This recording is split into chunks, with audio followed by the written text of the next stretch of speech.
Friend, आज हम लोग इलेक्ट्रोकेमिस्ट्री में डिस्कस करेंगे नस्ट इक्वेशन। तो जब भी हम नस्ट इक्वेशन पढ़ते हैं तो नस्ट इक्वेशन दो तरीके से पढ़ते हैं। एक Nernst equation for the half cell reactions and the Nernst equation for the full cell reaction या कंप्लीट सेल। तो पहले आप समझिए कि जब हम नस्ट इक्वेशन लिखते हैं for the half cell reaction तो उसको लिखने का एक सही तरीका क्या होता है। जो नस्ट इक्वेशन हमारे पास होती है वो होती है E cell is equal to E naught cell minus R T upon N F log Q. ठीक है क्वेश्चन। अब ये लिखने का तरीका हमारे पास क्या होता है, हमें पता है ये प्रोडक्ट अपॉन रिएक्टेंट। ठीक है, तो हमारे पास जो क्यू की प्लेस पे या के सी भी कर सकते हैं हम यहाँ पे, जब इसकी प्लेस पे हम रखेंगे तो हमारा क्या हो जाएगा, E cell is equal to E naught cell minus R T upon N F log. ठीक है, प्रोडक्ट यानी M divided by M N to the power N positive. ठीक है, अब यहाँ पे what is R? R is a gas constant, T is a temperature, N is a number of electrons involve in a reaction and F is a Faraday. ठीक है, ये हमारे पास overall cell जो है नस्ट इक्वेशन है for the half cell reaction. अब अगर half cell reaction में हम देखें तो जो कंसंट्रेशन होता है सॉलिड सब्सटेंस का, हमें पता है कि जब हम केसी लिखते हैं तो जो भी सॉलिड सब्सटेंसेज होते हैं, ये प्योर सॉलिड होता है, उसके concentration of solid M is taken as unit, उसका हम 1 लेते हैं। तो जब हमने यहाँ पे इसमें फार्मूले में यहाँ ऊपर रखा था एम यानी सॉलिड सब्सटेंस रखा था, उसकी प्लेस पे वी कैन टेक 1। तो हमारे पास जो न्यू इक्वेशन आ जाती है वो हो जाती है E is equal to E naught cell minus R T upon N F log 1 upon M N to the power, इसको एम एन पॉजिटिव, ये हो जाएगा एम एन प्लस। ठीक है, N positive charge on the M, M is a metal, जो भी ये metal ion हम वहाँ पे ले रहे हैं। Clear? By converting the natural logarithm in the base 10, जब हम इसके बेस 10 में कन्वर्ट करते हैं नेचुरल लॉगरिथम को, तो हम 2.303 का मल्टीप्लाई करते हैं। तो जो हमारे पास न्यू इक्वेशन जनरेट होती है, it will be E is equal to E naught cell minus 2.303 R T upon N F log Q. ठीक है, तो वही फार्मूला है, बस बेस 10 में जब हम कन्वर्ट कर रहे हैं तो इन दैट कंडीशन जो नया फार्मूला आ जाता है वो आ जाता है E cell is equal to E naught cell minus 2.303 R T upon N F log Q. ये हमारा हो गया नया नस्ट इक्वेशन। ठीक है, नेक्स्ट नस्ट फॉर्म है नस्ट इक्वेशन का। अब यहाँ पे अगर हम समझ लें तो what is R? R is a gas constant. अगर हम जूल पर केल्विन पर मोल में इसकी वैल्यू ले रहे हैं तो it should be 8.314। F is a Faraday, we know that इस वैल्यू इज 96,500 हम लेते हैं, but actually is 96,487 coulomb per mole. Temperature is taken in kelvin. M N positive charge is a concentration of species ion, जो भी ion वहाँ present है, and by the converting the natural logarithm base 10 में हमने कर दिया, तब वहाँ पे हमारे पास क्या रहा है 2.03 आ रहा है। अगर हम आर की वैल्यू रख दे, टी की वैल्यू रख दे, 2.03 को उसमें मल्टीप्लाई कर दे और एफ एन फैराडे की वैल्यू रख दे, तो हमें यहाँ पे जो इक्वेशन में वैल्यू मिलती है वो कितनी मिलती है, 0.0591। कब मिल रही है? जब हमने आर टी और एफ की वैल्यूज़ यहाँ पे पुट कर दी, बिकॉज ऑल आर कांस्टेंट। अगर हम इसको कांस्टेंट के फॉर्म में लेके चल रहे हैं यहाँ पे और हम टेम्परेचर को 298 केल्विन मान ले रहे हैं, तब हम यहाँ देखते हैं कि हमारे पास जो वैल्यू मिलेगी 0.0591 मिलेगी, अगर हम ये वैल्यूज़ पुट यहाँ पे कर दे तो ये होता है एक्चुअल नस्ट इक्वेशन जो 12th लेवल पे हम न्यूमेरिकल लगाने के लिए यूज़ करते हैं। ठीक है, तो ये हमारे पास आ गई नस्ट इक्वेशन। अब अगर हम कोई भी एक सेल रिएक्शन ले ले तो उसके लिए हम नस्ट इक्वेशन लिख सकते हैं, जैसे ना write the Nernst equation of the following cell at 298 kelvin. हमारे पास यहाँ पे हमने 2 एग्जाम्पल लिए हैं और हम कह रहे हैं कि इसका हमें नस्ट इक्वेशन लिखनी है। सबसे पहला एग्जाम्पल हमने लिया कि राइट द नस्ट इक्वेशन। अब हम यहाँ पे पहला ले रहे हैं, हमने क्या ले लिया कि magnesium ion, copper 2A plus and copper. इसको हम 2 तरीके से कर सकते हैं। सबसे सही तरीका तो ये होता है कि आप पहले इसकी सेल रिएक्शन लिखिए। हमको पता है कि ये साइड में जो यहाँ पर है ये क्या है, एनोड है, और ये हमने क्या लेके रखा है, कैथोड लेके रखा है। ठीक है, अगर हम सेल रिएक्शन देखते हैं तो एनोड पे ऑक्सीडेशन होता है और कैथोड पे रिडक्शन होता है। अगर हम इसकी सेल रिएक्शन लिख दें तो ये क्या हो जाएगा, Mg सॉलिड, और ये क्या दे रहा है हमको, Mg2 प्लस 2 इलेक्ट्रॉन। ठीक है, और दूसरी सेल रिएक्शन क्या हो जाएगी, Cu2 प्लस ठीक है, एक्वस प्लस ये 2 इलेक्ट्रॉन गेन करेगा and it will form a copper solid. ये हमारे पास इक्वेशन हो जाएगी। ठीक है, अगर हम ओवरऑल एक सेल रिएक्शन यहाँ पे लिखना चाहें तो अगर हम ओवरऑल सेल रिएक्शन यहाँ पे लिख दे रहे हैं, ओवरऑल सेल रिएक्शन अगर हम लिखें तो यहाँ पे हम क्या लिखेंगे, Mg। ठीक है, प्लस यहाँ क्या हो जाएगा, CO2 पॉजिटिव, ये हमको क्या देगा, Mg2 प्लस प्लस क्या दे देगा, Cu। ये सॉलिड है, यहाँ पे ये सॉलिड है, ये यहाँ पे एक्वस है और ये एक्वस है। अगर हम इसके लिए नस्ट इक्वेशन लिखते हैं तो ये हम क्या लिखेंगे, ई सेल इक्वल टू क्या हो जाएगा, E naught cell minus 0.0591 upon n. N यहाँ पे कितना है कि हमें दिख रहा है कि यहाँ Mg से Mg2 प्लस में चेंज आ रहा है, तो कितना चेंज आएगा, 2 इलेक्ट्रॉन का चेंज है सारा। तो यहाँ पे हमारे पास कितना आ जाएगा, 2 लॉग। अब देखो होता क्या है एक्चुअली, ये इसको अगर हम पूरा हम केसी लिखे इसका तो हम क्या लिखेंगे, Mg2 plus into Cu divided by हमारे पास क्या हो जाएगा, Mg का molar concentration upon Cu2 positive का मोलर कंसंट्रेशन, ये हो जाएगा हमारे पास। जब ये हमारे पास हम लिखते हैं यहाँ पे, तो जब हम ये लिखते हैं तो हमको पता है कि जो सॉलिड सब्सटेंसेस होते हैं उनके लिए कंसंट्रेशन 1 लिखा जाता है। तो जब हम इसी चीज़ को सही तरीके से लिखेंगे तो ये हमारे पास क्या आ जाएगा, E cell E naught cell minus 0.0591 upon n, तो हमारा कितना था 2, और यहाँ हो जाएगा लॉग। अब जब उसी इक्वेशन में हम चल रहे हैं तो ये सॉलिड है तो इसकी प्लेस पे 1 आएगा, इसकी प्लेस पे भी क्या आएगा, 1 आएगा। तो हमारे पास जो इक्वेशन बन जाएगी वो क्या बन जाएगी, Mg2 positive charge divided by यहाँ पे कितना आ जाएगा हमारे पास, Cu2 पॉजिटिव चार्ज। ठीक है, तो ये हमारे पास क्या हो गया, नस्ट इक्वेशन हो गई। क्या हो गई हमारी, नस्ट इक्वेशन लिखने का तरीका। ठीक है, समझ में आ गई बात, क्लियर। कोई दूसरा एग्जांपल हमें यहाँ पे देके रखा है, हाइड्रोजन है, या इसकी प्लेस पे हम कुछ और ले लें। हम यहाँ पे क्या ले लें, मैग्नीशियम की जगह पे हम जिंक ले लेते हैं हम लोग, और ये Zn2 प्लस कर देते हैं। जब यहाँ पे Zn2 प्लस कर देंगे तो हमारे पास यही इक्वेशन अगर हम लिखते हैं यहाँ पे, तो देखो ये क्या हो जाएगा, ई सेल हो जाएगा, फिर ये क्या हो जाएगा, ई नॉट सेल आ जाएगा माइनस 0.0591 हो जाएगा अपॉन यहाँ पे भी जो इलेक्ट्रॉन चेंजेस आ रहे हो 2 ही आएंगे, तो 2 लॉग यहाँ पे कितना हो जाएगा, जिंक आ जाएगा Zn2 प्लस, और नीचे कितना आ जाएगा हमारे पास, कॉपर 2 प्लस आ जाएगा। ठीक है, तो ये एक तरीका है हमारे BA नस्ट इक्वेशन लिखना है। नस्ट इक्वेशन जब भी हम लिखते हैं तो बहुत ज़्यादा उसके अंदर कोई वेरिएशन हमें नज़र नहीं आता। ठीक है, अगर हम कोई भी एग्जांपल ले सकते हैं। हाँ, सेल रिएक्शन लिखने का फ़ायदा क्या होता है कि अगर इन प्लेस ऑफ कॉपर यहाँ पे हम क्या ले लें, इक्वेशन को हम सडनली चेंज कर देते हैं। हम यहाँ पे ले लेते हैं Mg सॉलिड, दूसरा हम यहाँ ले लेते हैं Mg2 प्लस, फिर यहाँ हम ले लेते हैं क्या, Ag प्लस, Ag पे 1 पॉजिटिव चार्ज, एक्वस, और then we will take Ag solid. हमने यहाँ पे सिल्वर इलेक्ट्रॉन ले लिया। अब जब यहाँ सिल्वर इलेक्ट्रॉन ले रहे हैं तो यहाँ पे देखो इस पर +1 चार्ज है, यहाँ पे कितना है, +2 चार्ज है। अब अगर हमें इसे सही तरीके से जस्टिफाई करना है तो you have to write the reaction. तब हमारी रिएक्शन क्या हो जाएगी, मैग्नीशियम प्लस, यहाँ पे क्या होगा, Ag पर 1 प्लस चार्ज, फिर यहाँ क्या हो जाएगा, मैग्नीशियम पे 2 पॉजिटिव चार्ज, और प्लस यहाँ पे क्या हो जाएगा, Ag सॉलिड। लेकिन अगर हम इसको जस्टिफाई करना चाहते तो यहाँ पे 1 इलेक्ट्रॉन का चेंज आ रहा है सिल्वर में, और मैग्नीशियम का 2, तो हमें यहाँ पे बैलेंस करने के लिए यहाँ क्या करना पड़ेगा, 2 का मल्टीप्लाई करना पड़ेगा। ठीक है, तो जब हमारे पास ये बैलेंसिंग आएगी तो जब हम इसके लिए Kc लिखेंगे तो वी शुड राइट, क्या लिखेंगे, मैग्नीशियम 2 पॉजिटिव चार्ज, और यहाँ पे हम क्या लिखेंगे, Ag 1 प्लस चार्ज पे पावर 2, इसके जगह पे 1 ले लेंगे और इसकी जगह पे 1 ले लेंगे, यूनिट ले लेंगे।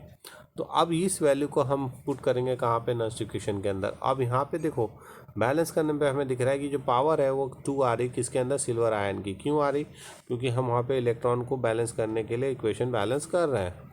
तो अब जब हम इसके लिए नस्ट इक्वेशन लिखते हैं तो it become E cell is equal to क्या हो जाता है, E naught cell minus 0.0591 upon n. N यहाँ पे कितना था, वहाँ पे भी 2 इलेक्ट्रॉन का डिफरेंस आ रहा, लॉग ऊपर क्या आ जाएगा हमारे पास, हमने क्या लिया था, Zn लिया था, सॉरी मैग्नीशियम आयन लिया था, मैग्नीशियम यहाँ Mg2 प्लस आ जाएगा, और नीचे क्या आ जाएगा, सिल्वर आ जाएगा Ag, और उसके प्लस पे कितनी चार्ज आ जाएगा 2।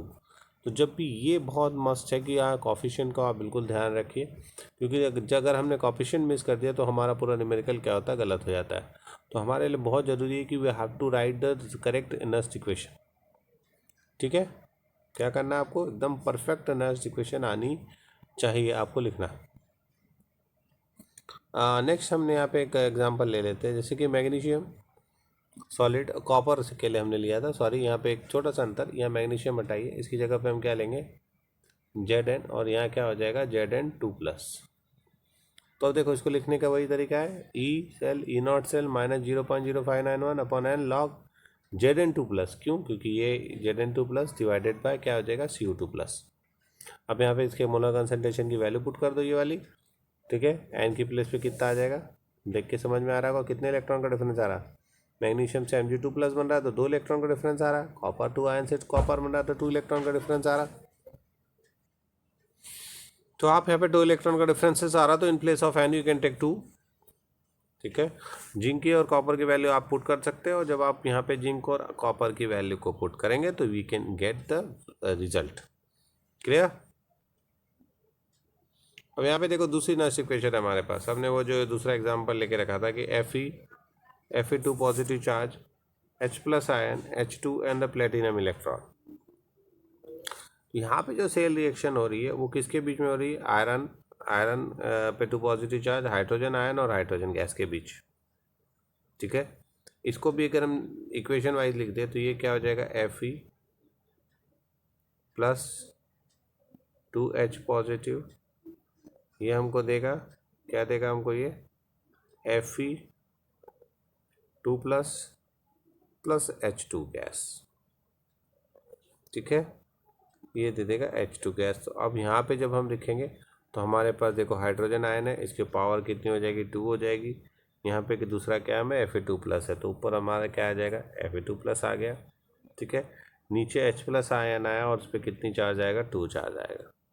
तो हमने यहाँ पे वैल्यू क्या की, पुट कर दी, तो हमारे पास ये नस्ट इक्वेशन मिल गई। तो सबसे पहला काम तो ये होता है कि हमें नस्ट इक्वेशन लिखना आना चाहिए। अगर हम एक बार नस्ट इक्वेशन लिख लेते हैं सही तरीके से तो हम उसमें वैल्यू पुट करके आसानी से कैलकुलेशन कर सकते हैं। फॉर एग्जांपल हम यहाँ पे एक एग्जांपल लेते हैं कि calculate the EMF of the following cell at 298 kelvin. यहाँ पे ईएमएफ कैलकुलेट करना है हमको 298 केल्विन पे। सेल रिएक्शन हमको यहाँ पे दे के रखी है कि मैग्नीशियम 2+, 0.1 मोलर कंसंट्रेशन है, कॉपर 2+ आयन 0.01 मोलर कंसंट्रेशन है, कॉपर है। E naught cell already given 2.71, 1 farad charge भी दिया 96,500। अब हमको यहाँ पे वैल्यू को देखना है। वैल्यू हम देखें तो E naught cell -0.0591 upon n log, अब हम पुट करेंगे तो क्या होगा, Mg2+ डिवाइडेड बाय Cu2+ आ जाएगा। इसका कंसंट्रेशन हम यहाँ पुट कर देंगे, कितना आ जाएगा, यहाँ पे हमने पुट कर दिया 0.1। कॉपर का कंसंट्रेशन पुट कर देंगे, यहाँ पे कितना आ गया 0.01। अब हमें दिख रहा है कि मैग्नीशियम से मैग्नीशियम 2 आयन बन रहा है तो कितने का डिफरेंस आ रहा है, 2 का। कॉपर से कॉपर 2+ बन रहा है तो कितने का डिफरेंस आ रहा है, 2 का। इसका मतलब यहाँ पे टोटल एन चार्जेस 2 है, तो हमने यहाँ पे 2 लिख दिया। अब इसको हम सॉल्व कर लेंगे, तो इसको सॉल्व करेंगे हम तो कितना आ जाएगा, 10 आ जाएगा। तो ये आ गया E naught cell already given 2.71 -0.0591 upon 2। Solve किया, हमारा ये आ गया लॉग 10। इसको पूरा सॉल्व कर लिया, हमारा वैल्यू आ गई ई सेल यानी ईएमएफ सेल हमारा कितना आ गया 2.68 वोल्ट। तो सिंपल, अगर आप सही तरीके से इक्वेशन लिख ले रहे you can easily calculate the formula value. दूसरा एक नस्ट इक्वेशन में आइडेंटिफिकेशन आसान होता है। जैसे कि अगर हम एक नस्ट इक्वेशन लिख दे रहे हैं यहाँ पे Zn/Zn2+, ठीक है, फिर हमने /Cu2+ एंड Cu। हमें नस्ट इक्वेशन लिखना है। अगर हमें इक्वेशन लिखने में प्रॉब्लम हो रही है तो we can directly write the Nernst equation. यहाँ से यहाँ पे हम देख लो कि कितना इलेक्ट्रॉन में चेंजेस आ रहा है। ठीक है, अब हम इसको डायरेक्ट भी लिख सकते हैं। इसकी पावर हम लिख लेते हैं यहाँ पे कितनी है, 2। इसकी पावर भी यहाँ पे हम लिख लेते हैं कितनी है, 2। इसको मान लेते हैं हम क्या है, x है, और इसको मान लेते हैं यहाँ पे कोफिशिएंट कितना है, y है। ठीक है, इसको इसमें मल्टीप्लाई करिए, इसको इसमें मल्टीप्लाई करिए, तो हमारे पास क्या आ रहा है, 2 2 आ रहा है, ये कॉमन आ रहा है 2, और यहाँ पे भी कितना आ रहा है, कॉमन आ रहा है 2। इसको हम सिंपल डिवाइड कर देंगे तो कितना आ जाएगा, 1 and 1, ठीक है, क्योंकि आपस में बैलेंस हो रहा है। ये शो कर रहा है कि कॉफिशिएंट इतना ही रहेगा। कॉफिशिएंट कितना आएगा, एक्स की वैल्यू भी 1 आएगी, वाई की वैल्यू भी कितनी आएगी, 1 आएगी, और ये जो चार्ज में चेंज आ रहा है एन कितना हो जाएगा, 2 हो जाएगा, ठीक है। अब इसको हम अगर सेल रिएक्शन में लिख दे तो ये हो जाएगा E cell, E naught cell minus 0.0591 upon यहाँ कितना हो जाएगा 2, क्योंकि एन की वैल्यू 2 दिख रही है यहाँ पे, लॉग, अब copper magnesium zinc ion, sorry zinc ion, अब इसके कॉफिशिएंट तो कितना आ गया, 1 आ गया, 1 है, और कॉपर का भी कॉफिशिएंट कितना 1 है, तो यहाँ पे हम क्या लिख देंगे, Cu2+। क्लियर। दूसरा एग्जांपल लेके चलते हैं। देखो अगर हम दूसरा एग्जांपल ले रहे हैं कि हमने यहाँ पे लिया Zn स्लैश, हमने क्या लिया Zn2+, डबल स्लैश हमने यहाँ पे क्या लिया Ag प्लस, प्लस हमने यहाँ पे क्या ले लिया Ag, ठीक है। अब ये हमारे पास एग्जांपल है। अब इसको भी अगर हम नेक्स्ट इक्वेशन लिखना उसी तरीके से, तो यहाँ पे हमने इसका कॉफिशिएंट कितना माना x, इसका कॉफिशिएंट हमने कितना माना y, यहाँ पे चार्ज को सीधे लिख देते हैं, चार्ज को सीधे लिख दो तो कितना आ गया 2, यहाँ पे चार्ज कितना है 1। अब क्या करते हैं कि n पता करने के लिए इन दोनों चार्जेस को आपस में मल्टीप्लाई कर दो, तो 2 × 2, तो n की वैल्यू कितनी हो गई, 2 आ गई है, डायरेक्ट पता कर लिया हमने, ठीक है। अब x कितना होगा, तो जो y वाले साइड का यानी इस साइड का जो जितना चार्ज है उसका मल्टीप्लाई हम कॉफिशिएंट में किधर करेंगे, और इधर जितना चार्ज है इसका मल्टीप्लाई हम इस कॉफिशिएंट में करेंगे। समझ गए बात को। तो 1 का मल्टीप्लाई x में करेंगे तो यहाँ x का वैल्यू कितनी आ जाएगी, 1 आ जाएगी, और जब इस 2 का मल्टीप्लाई यहाँ करेंगे तो इसकी वैल्यू कितनी हो जाएगी, 2 हो जाएगी, ठीक है। अब इसको हम फार्मूले में रख दो, तो E cell, E naught cell minus 0.0591 upon n की वैल्यू कितनी है 2 लॉग, अब यहाँ पे पहले ऊपर क्या लिखाएगा, ऊपर लिखाएगा Zn2+, और Zn2+ का कॉफिशिएंट कितना आ रहा है, 1 आ रहा है, तो 1 को लिखने की ज़रूरत नहीं है। नीचे क्या आ जाएगा, सिल्वर, सिल्वर का कॉफिशिएंट कितना आ रहा है 2, ये पावर में चला जाएगा, तो यहाँ क्या आ जाएगा Ag+ की पावर 2 हो जाएगी, ठीक है। समझ गए बात को। इसी तरीके से हम कुछ भी लिख सकते हैं, कुछ भी अगर हम ले रहे हैं यहाँ पे,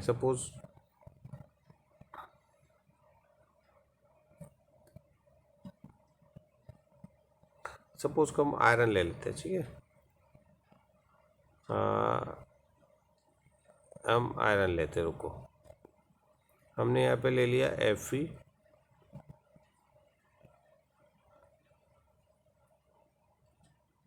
क्या लिया हमने Fe,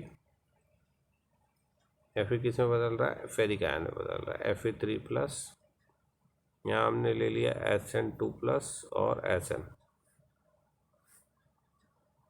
ठीक है। अब हमें इस पर नेक्स्ट इक्वेशन लिखनी है।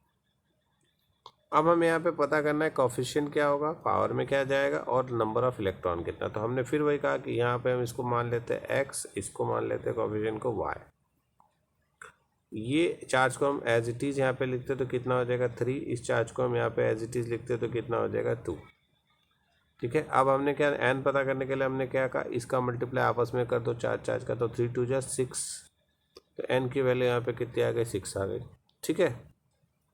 अब इसके मल्टीप्लाई हमें किस में करना है, इसका मल्टीप्लाई हमें करना है किस में, इसका मल्टीप्लाई हम यहाँ से 2 में किस में करेंगे, यहाँ कर देंगे, तो ये कितना हो जाएगा, यानी x की वैल्यू कितनी हो जाएगी 2, और y की वैल्यू कितनी हो जाएगी 3। समझ गए बात को।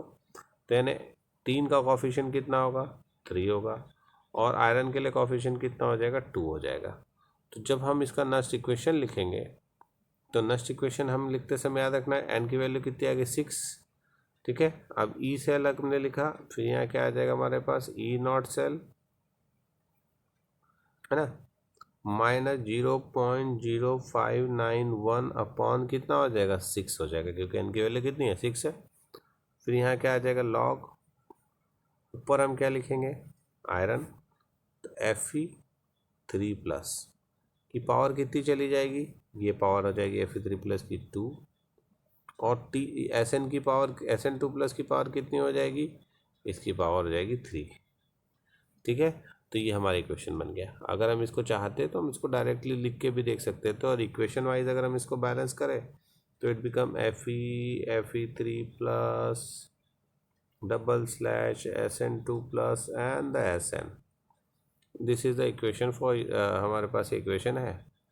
ठीक है, अब हम इसके लिए अगर नेक्स्ट इक्वेशन ना लिख के हम पूरी इक्वेशन लिखे फिर नेक्स्ट इक्वेशन लिखे तो हम क्या लिखेंगे, हम लिखेंगे Fe, फिर यहाँ हम क्या लिखेंगे Sn2 प्लस, फिर हम एरो बनाएंगे, फिर हम क्या लिखेंगे Fe3 प्लस, और फिर क्या लिखेंगे Sn। फिर हम इलेक्ट्रॉन बैलेंस करेंगे, तो यहाँ 2 का इलेक्ट्रॉन है, यहाँ 3 इलेक्ट्रॉन है, तो इसमें हम यहाँ 2 का मल्टीप्लाई करेंगे आयरन में, और उसके रिस्पेक्ट में यहाँ 3 का मल्टीप्लाई करेंगे, तब ये बैलेंस हो जाएगी इक्वेशन। तो अब हमें दिख रहा है कि हाँ भाई 3 पे कितना आ रहा है, Sn पे कितना 3 चार्ज आएगा, और आयरन पे कितना आएगा 2 चार्ज आएगा। तो या तो आप बैलेंस इक्वेशन लिख के आइडेंटिफाई कर लो, या फिर आप directly you can write the Nernst equation. और एक बार आपने प्रॉपर नर्स इक्वेशन लिख दी तो we can easily calculate, you can do the calculation. ठीक है, तो थैंक यू।